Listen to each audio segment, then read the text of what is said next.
নির্বাচনে যদি অনিশ্চয়তা না থাকে তাহলে সেটাকে তো আপনি আসলে নির্বাচন বলতে পারেন না, সেটা মনোনয়ন। রাষ্ট্রপতি নির্বাচনে মোট ৩৪৯ জন ভোটারের মধ্যে ৩৪৩ জন ভোট দিয়েছেন। ভোট দেননি ৬ জন সংসদ সদস্য। ৩৪৩টি ভোটই বৈধ। অসুস্থতা, বহিষ্কার ও রাষ্ট্রপতি নির্বাচনকে গুরুত্ব না দিয়ে ৬ জন সংসদ সদস্য রাষ্ট্রপতি ভোটাধিকারে অংশ নেননি। বৃহস্পতিবার জাতীয় সংসদের অধিবেশন কক্ষে ভোট গ্রহণ শেষে ফলাফল ঘোষণা করেন নির্বাচনী কর্তা ও প্রধান নির্বাচন কমিশনার এএমএম নাসির উদ্দিন। এদিন দেশের ২৩তম রাষ্ট্রপতি নির্বাচনে ভোট গ্রহণ শুরু হয় দুপুর ২টা ১০ মিনিটে, শেষ হয় বিকেল ৫টায়।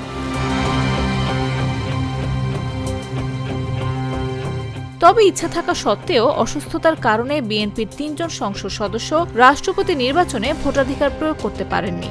মালয়েশিয়ায় চিকিৎসাধীন রয়েছেন বিএনপির স্থায়ী কমিটির সদস্য মির্জা আব্বাস। তিনি প্রধানমন্ত্রীর কাছ থেকে পূর্বানুমতি নিয়ে দীর্ঘদিন বিদেশে চিকিৎসাধীন।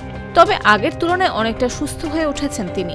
গত ১১ মার্চ ইফতারের সময় হঠাৎ অসুস্থ হয়ে পড়েন মির্জা আব্বাস। পরে তাকে রাজধানীর এভারকেয়ার হাসপাতালে ভর্তি করা হয়। সেখানে তার মস্তিষ্কে অস্ত্রোপচার করা হয়।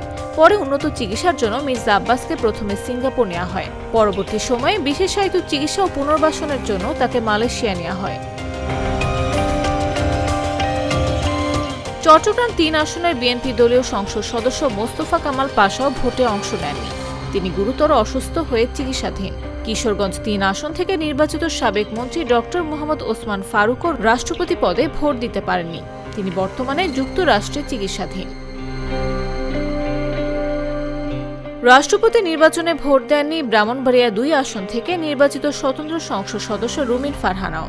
ভোট না দেওয়ার পক্ষে তিনি ৩টি কারণ তুলে ধরেছেন। রুমিন ফারহানা বলেন, আমার কাছে রাষ্ট্রপতি নির্বাচনকে অর্থহীন মনে হয়েছে।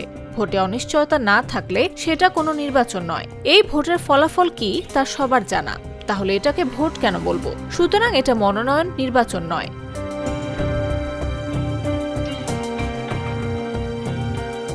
ভোটার তালিকায় নাম থাকলেও সাতক্ষীরা ৪ আসনের সংসদ সদস্য গাজী নজরুল ইসলাম ভোট দেননি। সামাজিক যোগাযোগ মাধ্যমে ব্যক্তিগত মুহূর্তের ভিডিও ছড়িয়ে পড়ার পর গত ২২ জুলাই গাজী নজরুল ইসলামকে দল থেকে বহিষ্কার করে জামায়াতে ইসলামী। তবে তিনি চাইলে রাষ্ট্রপতি নির্বাচনের ভোটে অংশ নিতে পারতেন। ত্রয়োদশ জাতীয় সংসদ নির্বাচনে সিলেট ৫ আসনে খেলাফত মজলিস মনোনীত দেয়াল ঘড়ি প্রতীকে সংসদ সদস্য নির্বাচিত হন মুফতি মোহাম্মদ আবুল হাসান। তিনি বিদেশে অবস্থান করছেন বলে জানিয়েছেন তার দলের মহাসচিব আহমদ আব্দুল কাদের। Mr. Noodles, amazing